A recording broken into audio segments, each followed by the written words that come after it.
నమస్తే. ఈరోజు మన స్టూడియోలో ప్రముఖ ఆధ్యాత్మికవేత్త వేదిక్ ఆస్ట్రాలజర్ గోనుగొంట్ల సురేష్ బాబు గారు ఉన్నారు. సో గురువు గారితో మాట్లాడేద్దాం. నమస్కారం గురుగారు. మణికంఠ గారు నమస్కారం అండి. గురుగారు, ఆగస్ట్ మాసం విశేషంగా శ్రావణ మాసం, మన కుంభరాశి వారి పరిస్థితి ఏ విధంగా ఉండిపోతుంది? ఏళ్ళనాటి శనిలో వీళ్ళు కూడా ఉన్నారు.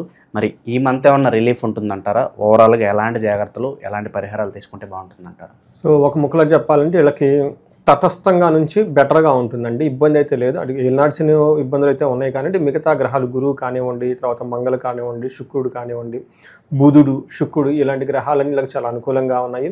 ఒక సూర్యుడు, తర్వాత శని తండ్రి కొడుకులు అనమాట. వీళ్ళిద్దరే అనుకూలంగా లేరు ఈ రాశి వాళ్ళకి. మిగతా గ్రహాలన్నీ చాలా పాజిటివ్గా ఉన్నాయని చెప్పుకోవాలి. ఒక రకం చెప్పుకుంటే ఆగస్టు మంత్ కొంచెం బెస్ట్గానే ఉంటుంది ఇంతకుముందు రాశులతో కనుక, ఇంతకుముందు మాసాలతో కనుక కంపేర్ చేసుకుంటే. మనం డీటెయిల్స్లోకి వెళ్ళబోయే ముందు ఇందులో ధనిష్ట 3-4 పాదాలు, శతభిషం 1-2-3-4 పాదాలు, తర్వాత ఉత్తరాభాద్ర 1-2-3 పాదాలు అంతా కూడా మనకి కుంభరాశిలో ఉంటాయండి. మనం పేరు బలం కనుక చూసుకుంటే వీళ్ళకి గు, గే, గో, సా, సి, సు, సే, సో, దా అన్న అక్షరాలంతా కూడా మనకి ఈ కుంభరాశిలో ఉంటాయి. మనం ప్లానెటరీ మూవ్మెంట్ని బట్టి కనుక చూసుకుంటే సూర్యుడు ఆగస్టు 17వ తారీఖు మారుతూ ఉన్నాడండి. అయితే జూలైలో 3 గ్రహాలు మారుతూ ఉన్నాయి. ఆ జూలై ఎండ్లో ఒకటి వచ్చేటప్పటికి కుజుడు, వీళ్ళు కన్యరాశిలో 28వ తారీఖు, 26వ తారీఖు శుక్రుడు మిథున రాశిలోకి, బుధుడు వచ్చేటప్పటికి కర్కాటక రాశిలోకి 22వ తారీఖు. అంటే మనకి ఆగస్టు మంత్ కొంచెం ప్రారంభమయ్యే ముందు ఇవి కూడా మారడంతో టోటల్గా 4 గ్రహాల యొక్క మార్పు వీళ్ళకి ఎఫెక్ట్ అవుతూ ఉందన్నమాట. బట్ మేజర్గా ఒక సూర్యుడు తప్ప మిగతా గ్రహాలన్నీ కొంచెం పాజిటివ్గా ఉన్నాయని మనం చెప్పుకోవాలన్నమాట. మనం కనుక చూసుకుంటే వీళ్ళకి సూక్ష్మ గోచారం, లఘు గోచారం కాన్సెప్ట్ ప్రకారం కనుక చూసుకుంటే వీళ్ళకి యాత్రలు చేసే అవకాశం ఎక్కువగా ఉంటుంది. ఏ పని చేసినా విజయవంతంగా ఉంటుంది. పుత్రుడి ద్వారా మంచి హ్యాపీ న్యూస్లు ఇండి చక్కగా ఉండే అవకాశం ఎక్కువగా ఉంటుంది. అయితే ఒక విషయంలో జాగ్రత్తగా ఉండాలి. కుజుడు కొంచెం ఉండటం వల్ల మృత్యం అని చెప్తారు. అంటే వీళ్ళకి ఏదైనా కనుక అప్పటిదాకా పనులు ఏదైనా కనుక ఉంటే అవన్నీ ఆగిపోయే అవకాశం ఎక్కువగా ఉంటుంది. అంత అయినతో ముగింపు పలిగే అవకాశం ఎక్కువగా ఉంటుంది. ముందుకెళ్లకుండా ఉండే పరిస్థితులు ఎక్కువగా ఉంటుంది. సో మనం డీటెయిల్స్ కనుక చూసుకుంటే వీళ్ళకి సూర్యుడు 7th హౌస్లో ఉండి ఫస్ట్ హౌస్ను చూడటం వల్ల మనకేం చెప్తారంటే సామంత జన విద్వేష దారాపీడ సుతామయం ఉత్సాహభంగకారిణి గోచారిస్తే సప్తమే రవి అని మనకి మహర్షులు చెప్తారు. దీని ప్రకారం కనుక చూసుకుంటే వీళ్ళ కింద పనిచేస్తున్న ఎంప్లాయీస్ కానివ్వండి, మెయిడ్స్ కానివ్వండి, ఇంట్లో పనిచేస్తూ ఉంటారు కదండి, వీళ్ళ మీద ద్వేషం పెంచుకుంటారు. వీళ్ళు చెప్పిన మాట ఏంటనమాట. ఇది ఒకటి. తర్వాత దారాపీడ సుతామయం అని చెప్తూ ఉంటారు. అంటే భార్యకి ఏదైనా కనుక హెల్త్ కాంప్లికేషన్స్ రావటము, తర్వాత సంతానానికి కూడాను కొంచెం అనారోగ్యంగా ఉండే అవకాశం ఎక్కువగా ఉంటుంది. మేజర్ ఏంటంటేనండి వీళ్ళు ఉత్సాహంగా ఏదైనా కనుక పని చేస్తూ ఉంటే వేరే వాళ్ళు వచ్చి ఆటంకాలు పెడుతూ ఉంటారు. అంటే ఏమవుతుందంటే వీళ్ళు ఒక పనో ప్రాజెక్ట్ ఏదో చేయాలని అనుకుంటూ ఉంటారు. జనరల్గా వీళ్ళు వేరే వాళ్ళ మీద ఆధారపడాల్సి వస్తుంది. టయానికి వాళ్ళు సపోర్ట్ చేయక ఆ పని ప్రొలాంగ్ అయ్యే అవకాశం ఎక్కువగా ఉంటుంది. ఇది కొంచెం గమనించుకోవాలి. సో వీళ్ళకి కొంచెం హెల్త్ కూడాను టైర్డ్నెస్ ఎక్కువగా ఉండే అవకాశం ఎక్కువగా ఉంటుంది. ఉదయం మార్నింగ్ జాగింగ్ అవన్నీ చేస్తూ ఉంటే, సూర్య నమస్కారాలు కనుక చేస్తూ ఉంటే చాలా బాగుంటుంది. తర్వాత కుజుడు వీళ్ళకి 8th హౌస్లో ఉన్నారు. అగైన్ కుజుడు అనేది 8th హౌస్లో ఆ పొజిషన్ అయితే మంచిది కాదు, కానీ అతని దృష్టి మంచిది. కుజుడు ఇక్కడ మిక్స్డ్ రిజల్ట్ ఇస్తారని మనం చెప్పుకోవచ్చు.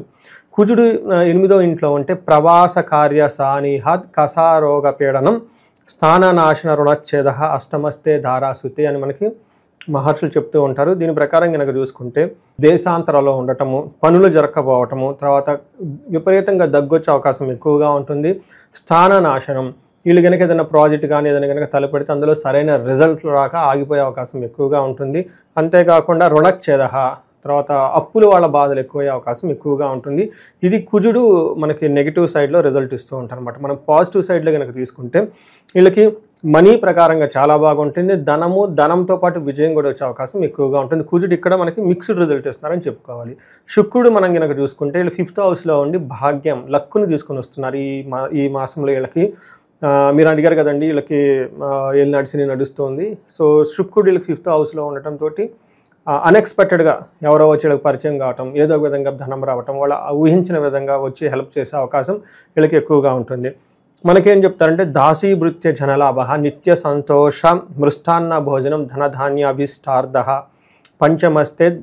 పంచమస్తే భవేద్ భృగో అని మనకి సంస్కృతంలో చెప్తారు.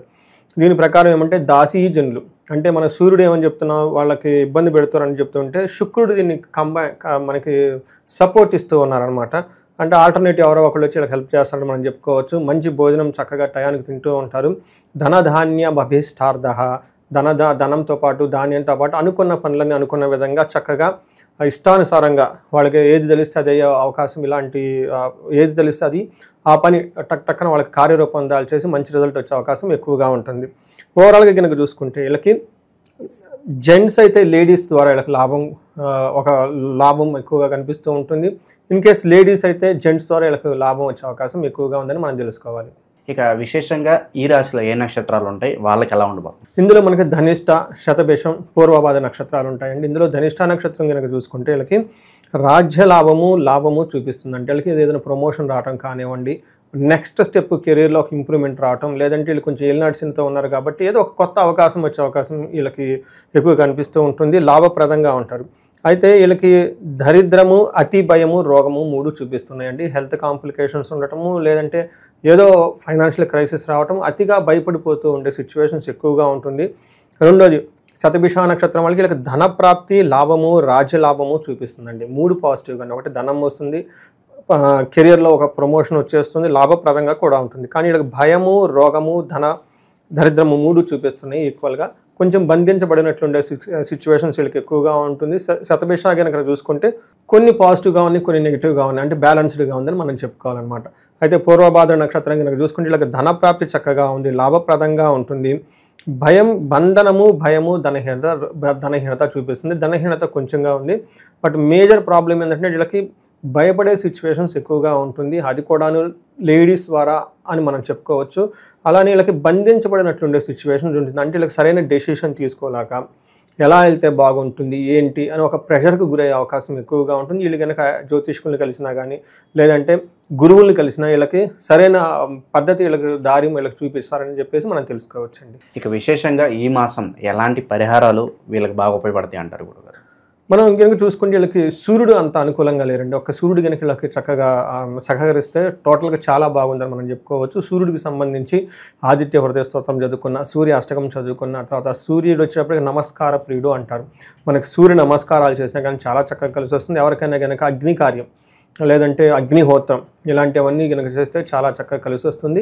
ఇది కాకుండా 1 కేజీ గోధుమలు కనుక గుడిలో కానీ, బ్రాహ్మణులకు కానీ, లేదంటే పురుషులకు కానీ దానం కనుక చేస్తుంటే, లేదంటే ఆవుకి, ఇంకే అవి మనకి దేశీయ ఆవులు అంటారు కదండి, ఈ ఆవులకి మనకి బనానా తినిపించినా కానీ, ఇంకోటి తినిపించినా కానీ, బ్రెడ్ ఇలాంటివి కనుక తినిపించినా కానీ వాళ్ళకి ఈ దోషం పోయేసి చక్కగా ఉంటుంది. అంతేకాకుండా ఫాదర్ లాంటి ఫిగర్స్ ఉంటారు, ఫాదరు, పెదనాన్న, లేదంటే కొంచెం తాతలు, ఇలాంటి వాళ్ళ దగ్గర ఆశీర్వాదం తీసుకొని వాళ్ళకి ఏమైనా బట్టలు ఇచ్చినా కానీ ఈ సూర్యుడు వాళ్ళకి చాలా హ్యాపీగా ఫీల్ అయిపోయేసి ఆ దోషం అంతా పోతుంది. ప్లస్ వీళ్ళకి మంచి డైరెక్షన్ కూడా వీళ్ళకి వస్తుందని చెప్పుకోవచ్చు. ఇది కాకుండా మనం కనుక చూసుకుంటే వీళ్ళకి ఏలినాడ్సిన వాళ్ళ ధనానికి చాలామంది ఇబ్బంది పడిపోతూ ఉన్నారు. చాలామంది నేను లాస్ట్ ఇయర్ కుబేర పాశుపత అభిషేకము, లేకపోతే విశేషంగా మహాలక్ష్మి హోమం ఇవన్నీ చేసినప్పుడు ఈ రాశి వాళ్ళు కూడా ఎక్కువ మంది వచ్చేసి మనకి ఇవి చేయించుకున్నారనమాట. ఇవి కుబేరు పాశుపతము, లక్ష్మీ విశేష హోమం ఇవంతా. అయితే కొంతమంది చేయించుకోలేకపోయారు. ఒక ధనానికి సంబంధించి కొంచెం రేట్ ఎక్కువ ఉండడం అయితేనేమి, 1-to-1 వాళ్ళ ఇంట్లో చేయాలండి కాబట్టి. అయితే ఇవన్నీ దృష్టిలో పెట్టుకొని ఈసారి సామూహికంగా అరేంజ్ చేయడం జరిగింది. అందులో కూడా శ్రావణ మాసం లాస్ట్ శుక్రవారం చేస్తూ ఉన్నాము. అందులో లాస్ట్ గురువారం, వచ్చే గురువారం రోజున కుబేర పాశుపత అభిషేకం చేస్తున్నాం, ధనం ఇంట్లో స్థిరంగా ఉండటానికి. తర్వాత మహాలక్ష్మి విశేష హోమం ఒకటి చేస్తూ ఉన్నామండి. ఇది వచ్చేటప్పటికి శీఘ్రంగా వీళ్ళకి త్వరగా ధనం రావడానికి. రెండోది పోయిన ధనం వచ్చేటప్పటికి వీళ్ళకి త్వరగా మళ్ళీ ఆయనకి బ్యాక్ రావడానికి కూడాను మనకి శ్రీ సూక్తంతో సంపుటీకరణ చేసిన బీజ మంత్రాలతోటి, తామర పూలతోటి, నెయ్యితోటి విశేష హోమం ఒకటి చేయబోతూ ఉన్నాం. ఇవి 2 కూడా పెద్ద కార్యక్రమాలు. ఇందులో పార్టిసిపేట్ చేసిన పేరుకు సామూహికంగా కానివ్వండి, మరి ప్రతి ఒక్కళ్ళకి వాళ్ళ చేతులతో, వాళ్ళ అభిషేకం వాళ్ళ చేతులతో వాళ్ళు హోమం చేసే అవకాశం కూడా కల్పించే ప్రయత్నం అన్నీ చేస్తూ ఉన్నామండి.